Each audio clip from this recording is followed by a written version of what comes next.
Hey, good morning, everyone. Welcome. Ooh. Okay, seems nice and echoing. So thanks for coming out here. And I know 9 a.m. Can be challenging, especially if you're coming from the West Coast, because it feels a lot earlier. Who here has bought a novelty gift that has failed?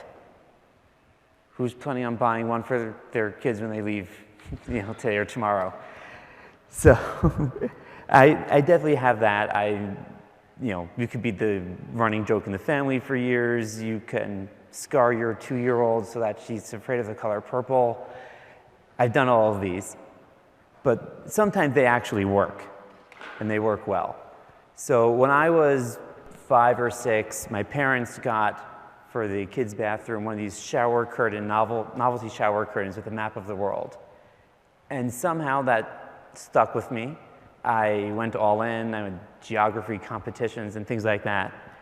And I really realized, years and years later, when I was in college, I actually decided to hack myself and made that into, hey, I can appreciate art because all it really is just like another map.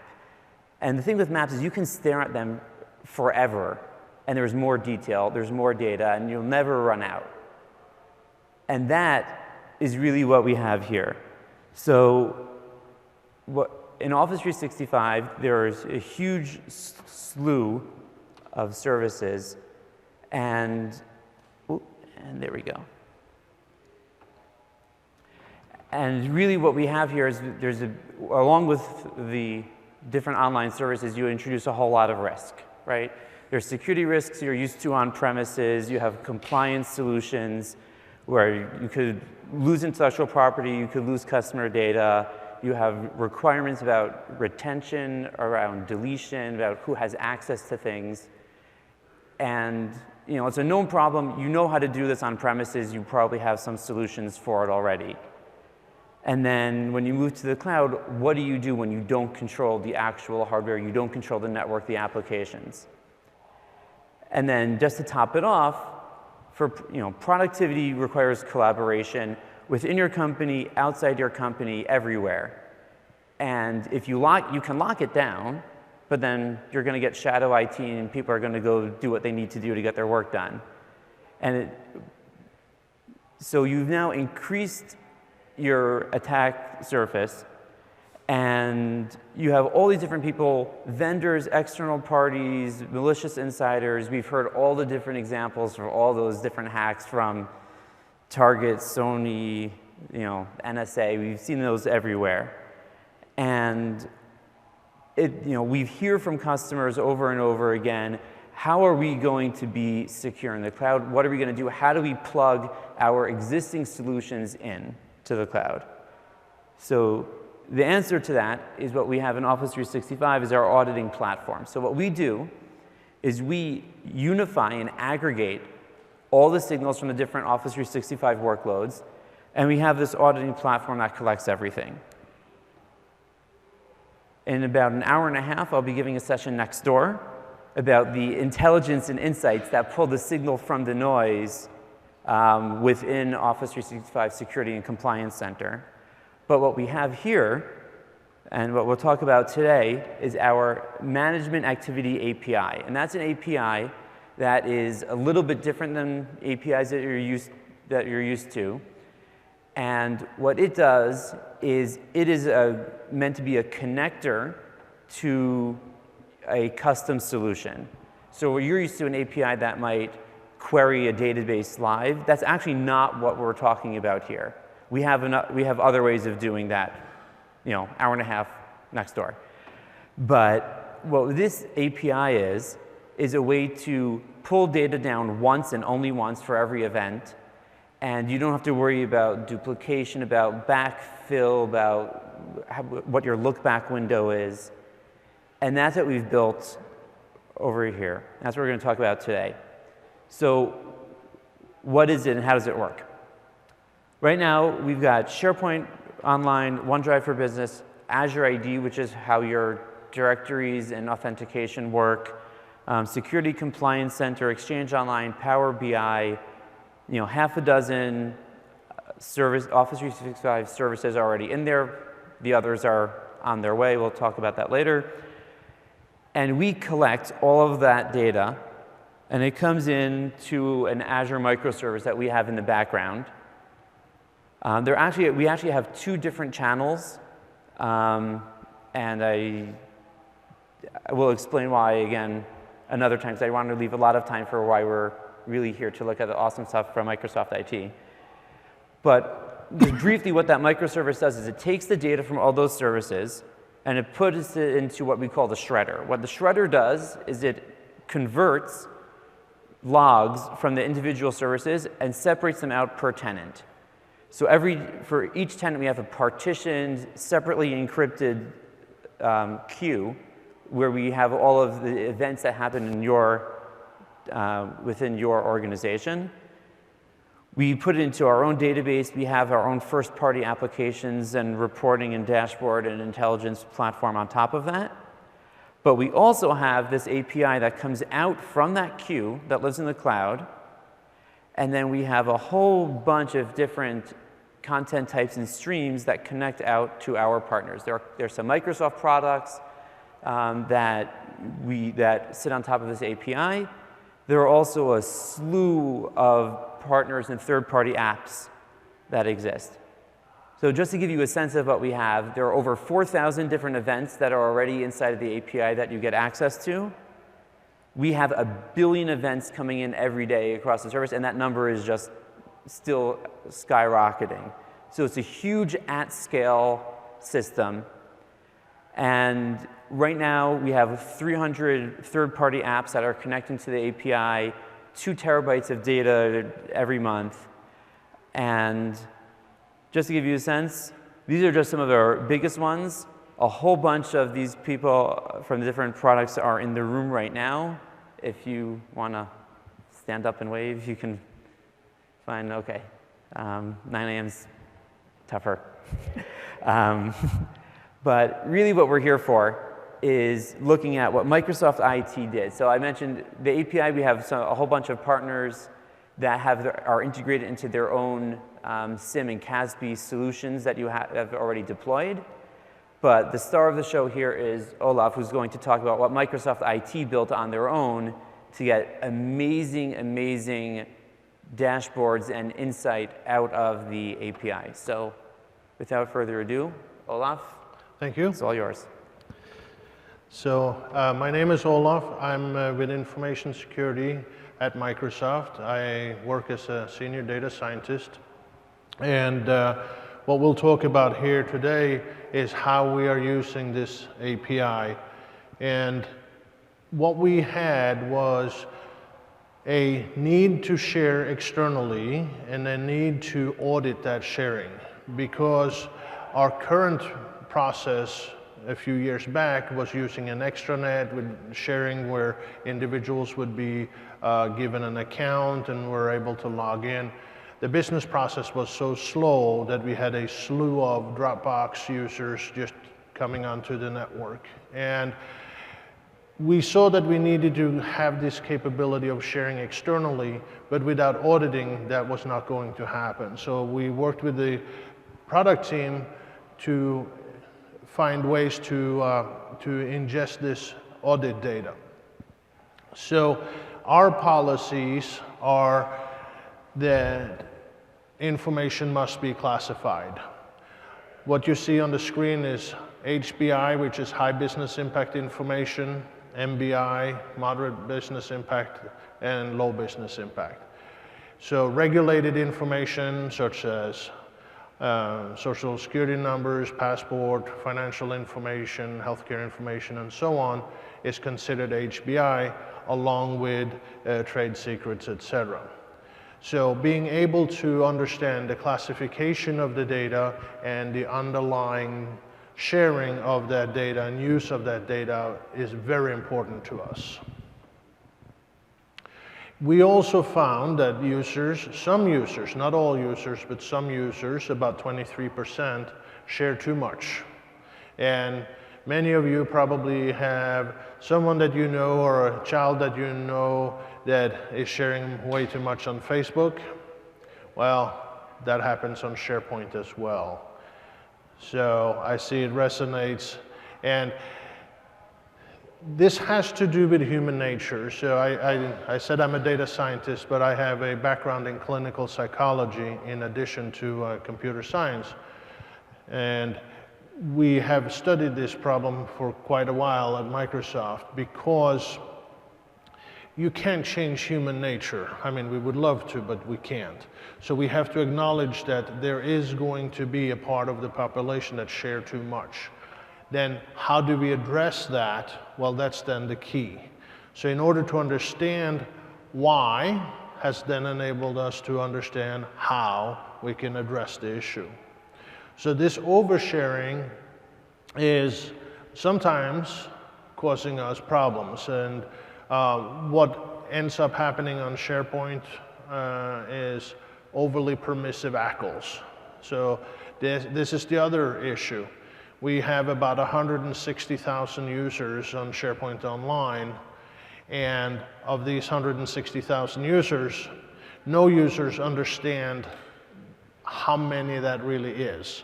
People have a concept of up to 150 people, but anything beyond that, that's just a lot of people.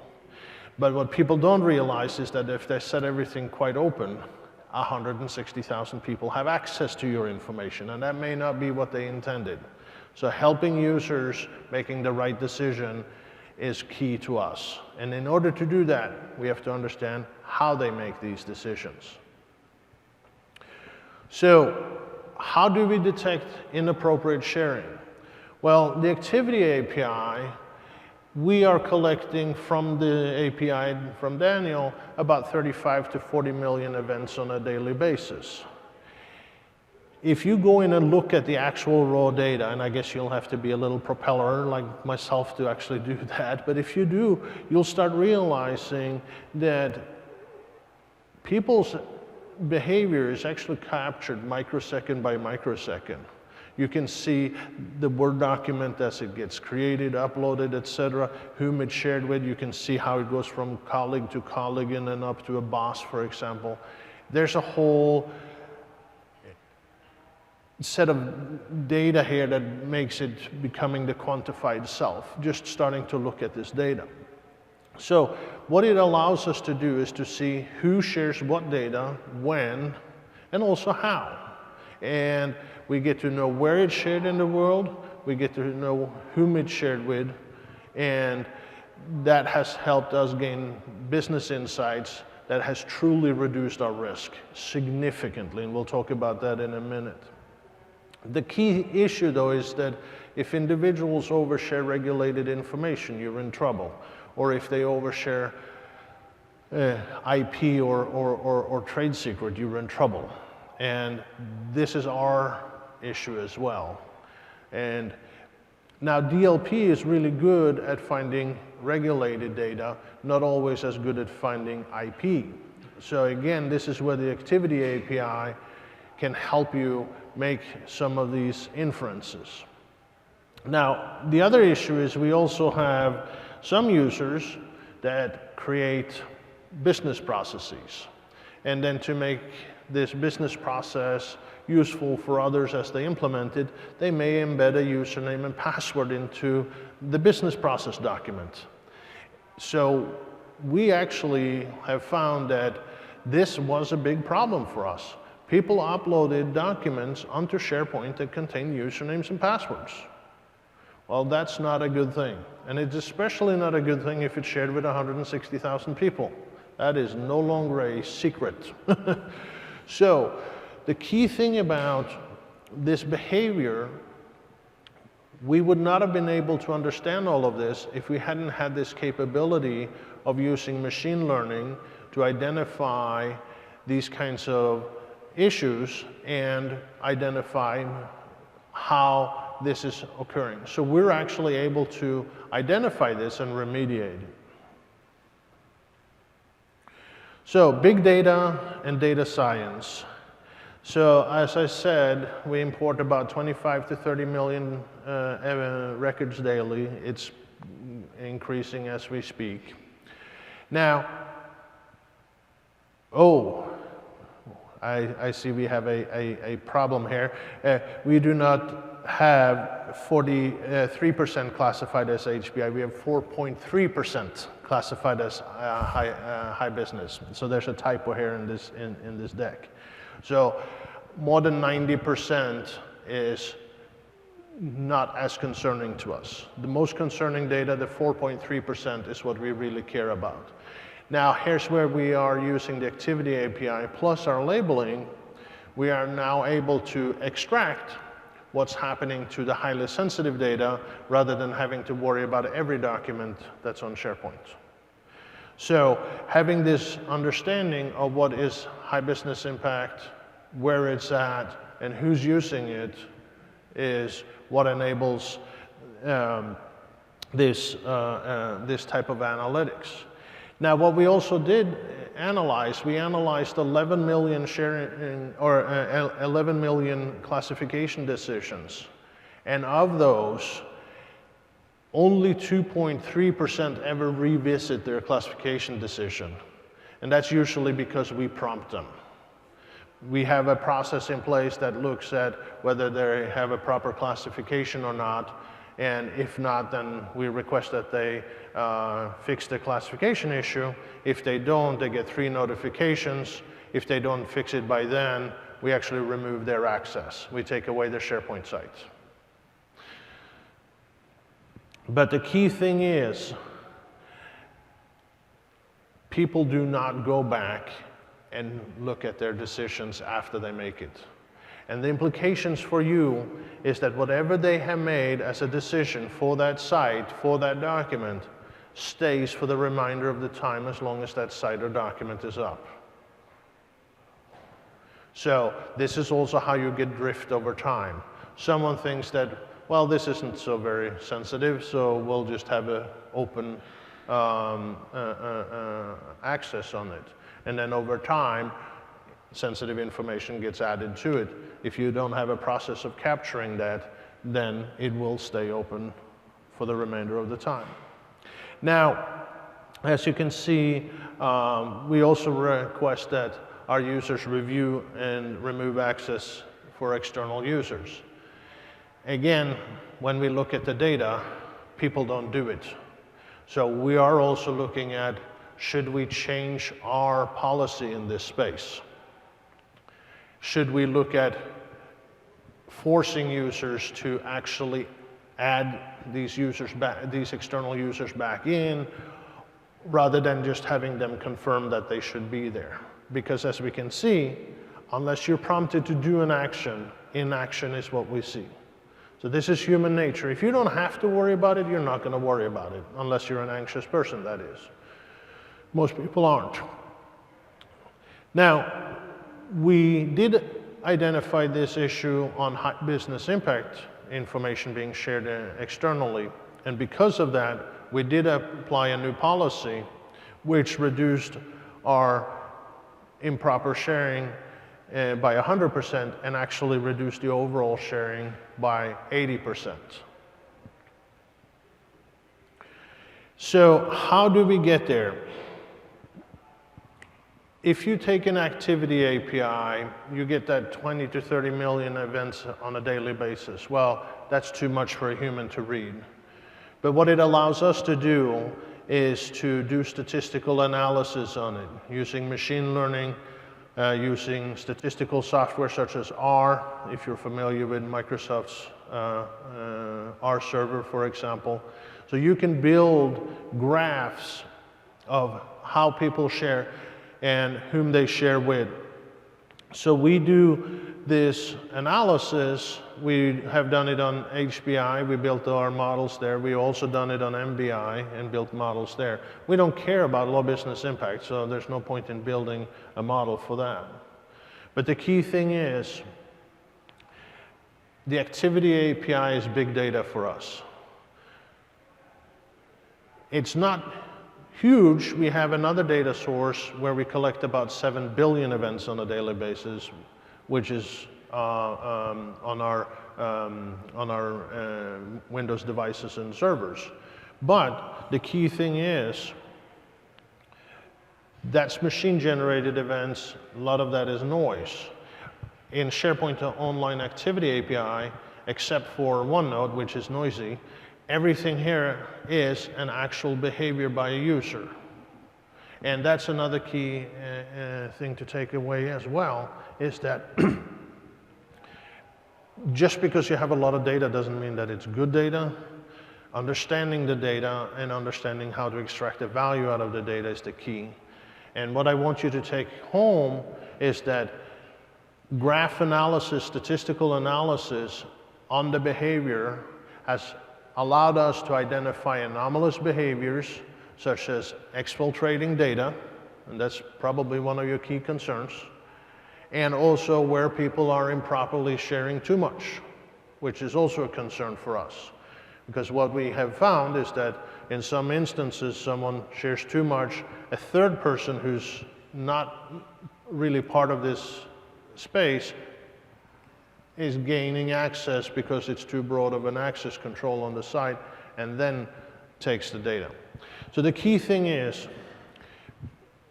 it is a medium-sized data, but it's big data, but it's a lot of valuable data.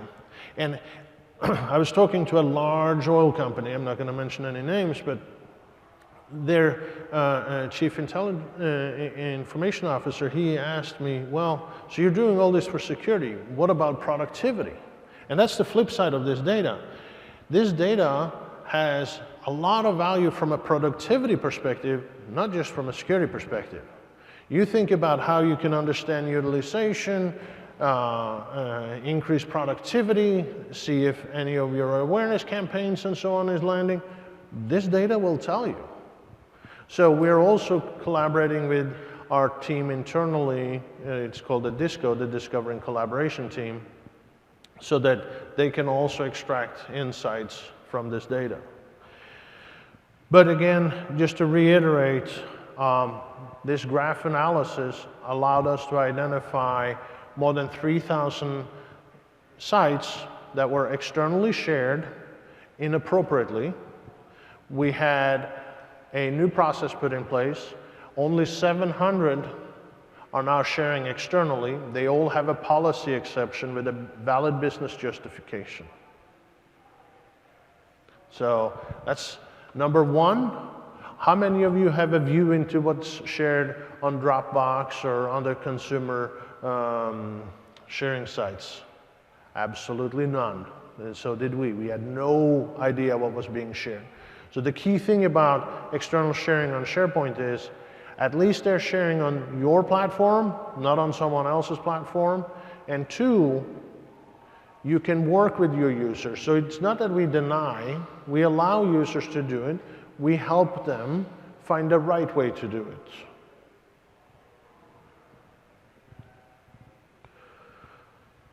So, unfortunately, we have two-factor authentication applied, so I won't be able to show the Power BI dashboard that we have. But we have built a set of dashboards for our senior executives so they can see what trends we have, how many sites we have, and what the trends are going up, going down, etc.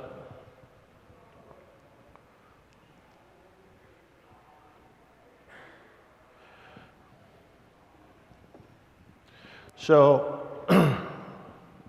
I think we'll try one more time. Oh, okay, never mind. But I will talk a little bit about the solution architecture. If you look all the way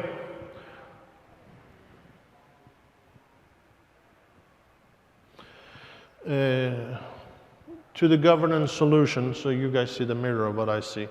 So we have a governance solution that we built internally in IT, and this code is available on GitHub. So if you want to have a classification scheme and a governance solution on this, on your site, you can do this. So we take the data from the auto sites. This is where we understand who the site owners are. It's how we understand what the classification is. We also understand the compliance of that site. So we have a requirement of minimum 2 admins, 2 owners, because people move jobs, people leave. and we don't want orphaned sites. We also want to have the proper classification on it and so on. And we actually put a banner on the site if it's not compliant, so everyone that goes to that site gets to see that people are non-compliant. So we try to shame people into doing the right thing if they're not.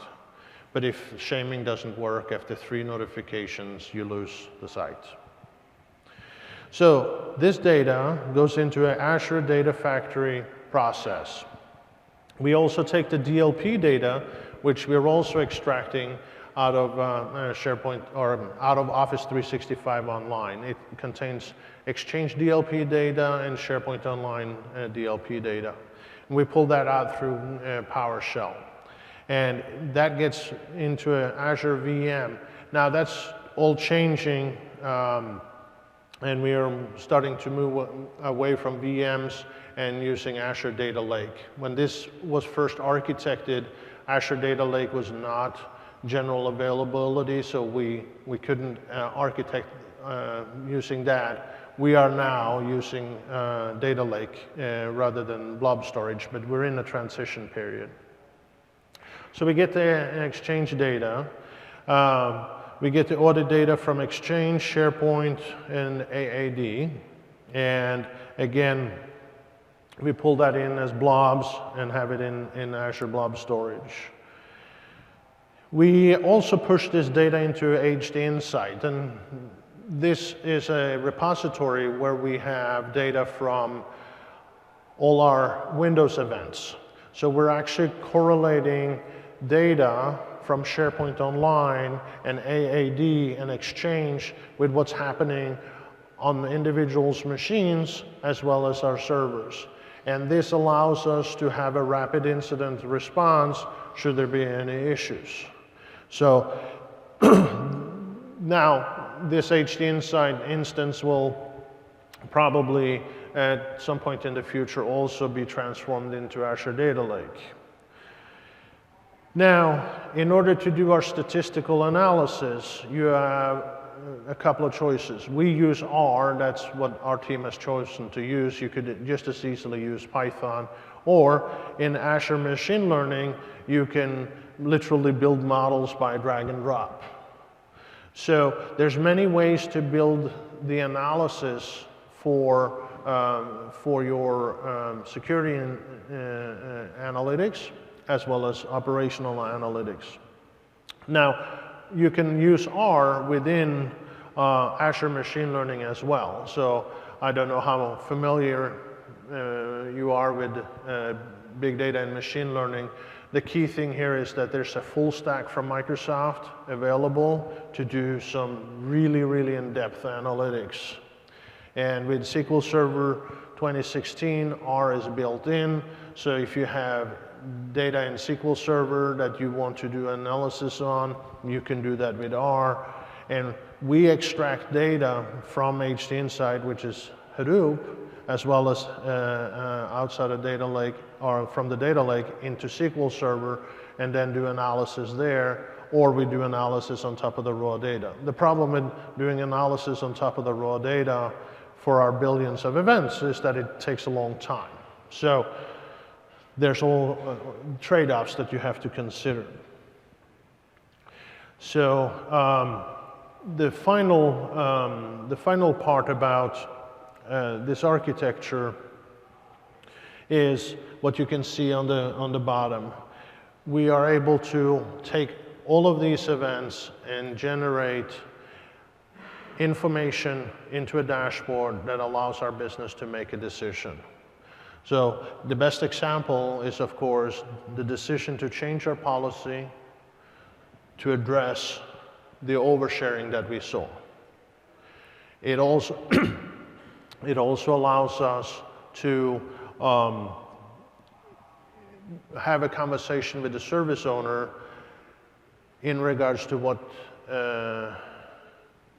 we need to see in the platform itself. So when you look at the governance solution that we built, that's based on that conversation back and forth. And I will say that that is really the key. We collaborate very closely with the service provider inside of IT that is responsible for the content delivery and the management of our cloud services. Without that collaboration, we would not be as successful as we are today. We would not be where we're at today. I pulled up the screenshots if you want to go through some Yes. screenshots. Okay. So, because we weren't able to do the demo, we'll do some screenshots so you can see some of the data. So this is data that we collect on a daily basis. What you see here is 384,000 SharePoint sites. That's actually now closer to 433,000. So we have a tremendous amount of SharePoint sites. So a manual review of 500,000 sites is just never going to happen.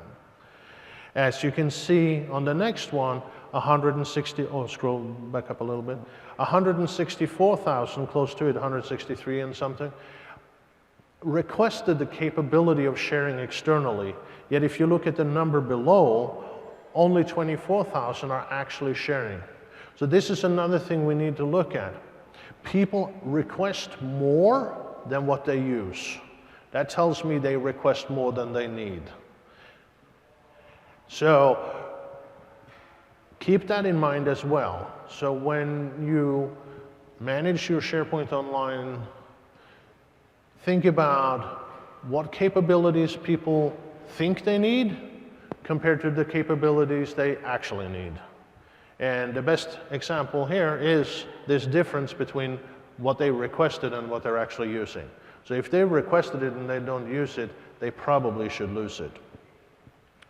Now, if you look further down, we have about 84,000 external users that has access to our content. Most of that is low business impact, and that is quite appropriate.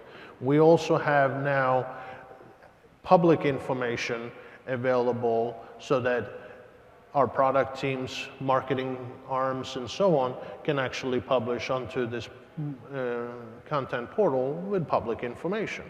And that's perfect, right?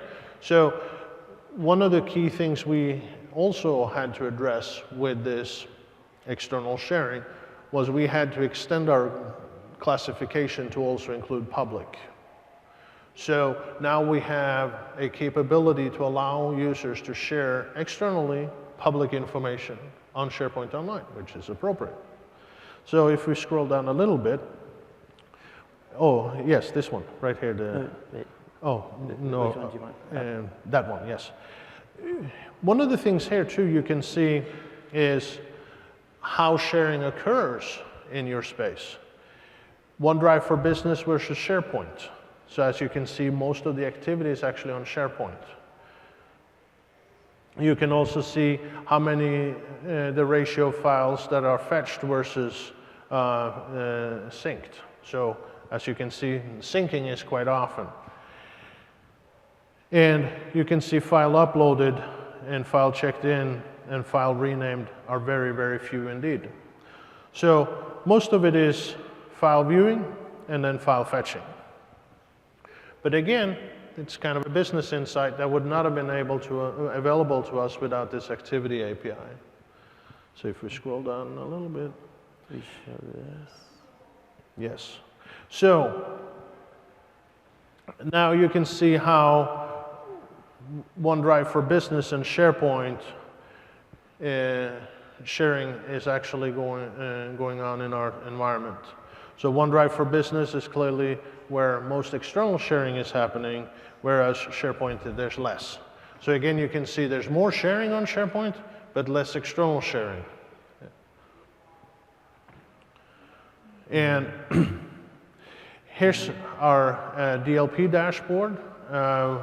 What it allows us to do is to see how many documents are being captured, how many of them are in SharePoint Online versus OneDrive for Business. As you can see, most of them are inappropriately stored in a OneDrive for Business rather than on SharePoint where they're supposed to be. And as you can see, when a user violates, they usually violate more than one time at a time. the key thing here is this kind of drill through and drill down was not possible without joining these data sets and without having that audit data. So not only do we know what user, what document, but we can also see all of the sharing, and we can also see what the sharing of that user is. Are they oversharing their data? Do we need to take additional steps? Do you want to just answer? Yeah. Okay, should you flip back here? Okay.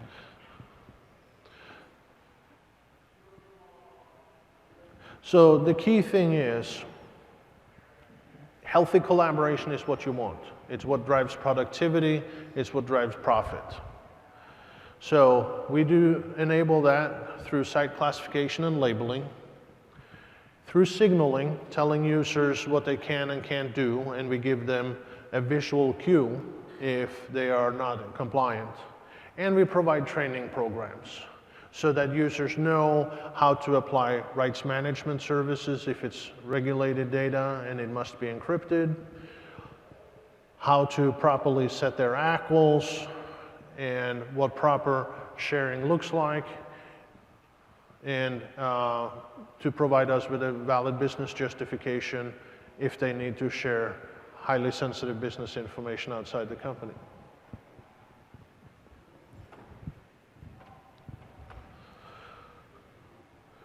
So, reducing security risks, the product design is improved. Really appreciative of what the product team has done for us. This API is a wonderful capability that we didn't have in the past. As you haven't heard me say, HBI documents, much reduction in that sharing, 80%. And our executives make informed decisions, changes to policy, etc. And the data securities are based on actual data. So it's no longer what I think as a security professional, it's what the data tells us. So we are now a data-driven security organization that looks at data and data intelligence products rather than being in the former way where we would say this is not good because we think it's not good. Now we can say this is not good because here's the numbers. Or sometimes our assumptions are proven wrong too. And that's okay too. So, analytics, policy, and behavior, because we're now data-driven, allows us to have analytics inform policy, policy informs behavior, and then behavior informs analytics. So in other words, it is now an iterative cycle. We notice a problem or we notice an opportunity, we address it, we can then immediately see if we're successful in addressing the issue.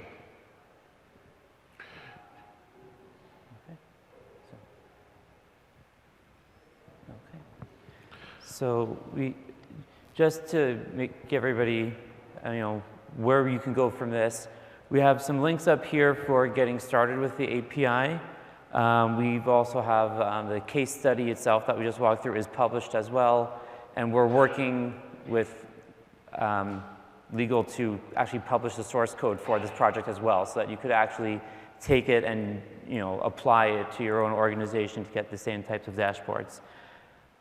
In terms of where we're moving next on the API, Yammer, Skype for Business, SharePoint on-premises data, not just SharePoint Online, but actually pushing up so you have all of your SharePoint audit data in one place. And Sway is also coming on board. So that's where we're moving to get out to fan out to all the Office 365 workloads. There are some related sessions. Some of them even actually haven't happened yet. This is what happens on Thursday. But there are a couple. I'll be speaking next door in about an hour about how we're applying the intelligence within Office 365 and the alerts and insights that you can get from that. And there's also advanced security management later today. And then with that, we've got 5 minutes. If there are any questions, for about the API and roadmap, about the solution from MSIT, we'd love to hear them and help you out. Yes, sir. So I think using an activity API to generate dashboards that show activity over time is great. Sometimes those dashboards, you want to slice them through system state data. So the example was, does this site have any external sharing or not? It's sort of a binary state, right? So where are you getting your data source to make those system state characteristics so that you can sort of categorize your, because you're not going to get it from activity data. So that's the analytics that we do. So we take the raw data from the API, and then we have the ETL process and the analytics process that builds on top of the raw data from the API that allows us to get those pivots. And so you're maintaining the system state of or just sort of discern system state in some other repository? At a metadata level. Okay, all right, we'll talk offline. Yeah.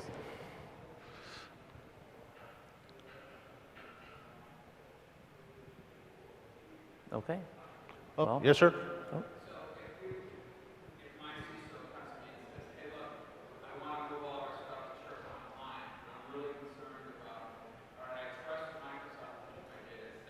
Uh-huh. But now I'm concerned about getting to the data state in there and getting the data state without, and what do I do to complement the data? This looks like that kind of thing. Mm-hmm. Are there any other specific action steps we recommend? So when I've spoken to large enterprise customers, they have exactly your view on it, which is this allows for that additional insight.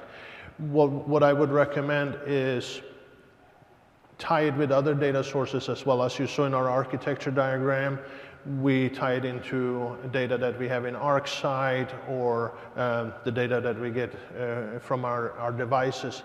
The key thing is attacks and malicious insider threats and so on are fairly complex. So one data source is not enough, but tying them together is not possible, and what we do. So this SharePoint data is not only used for the policy information, but also used for day-to-day investigations into possible leaks and so on. So from a perspective of the CISO, our CISO, my CISO, he didn't want external sharing. He was very, very much against it. But then when we looked at the numbers of Dropbox sharing where we had no information, then we came to this agreement that with the auditing and doing the proper analytics on top of it, we actually mitigated more with allowing it than not allowing it. So we're more secure now in SharePoint Online than we were on SharePoint on-premise.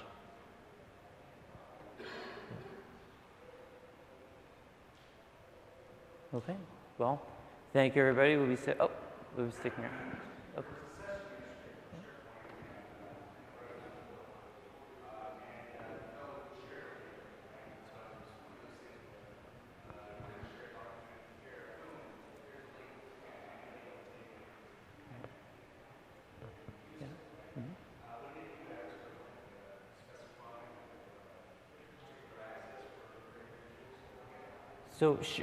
So just to repeat the question, there was in a session yesterday, somebody showed in SharePoint the ability to have a simple link that gives anybody access to a document.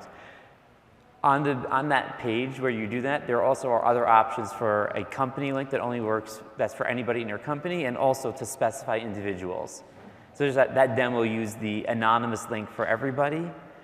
You can also choose those other levels, and then in the audit data, we actually audit not only when you create or modify or remove one of those anonymous links, we also audit all access using the anonymous link. So you can not just see that, oh, somebody shared it externally, you can also say, and then somebody used that link to view it, to download it, to modify it. So the options are there. You can, yes, you can turn on which types of sharing you allow in your organization. Yep. And I think it's a great question, and this is where you also want to think about labeling. You clearly don't want anonymous sharing of high business impact information, right? Right. Okay. Thanks very much. Have a great day.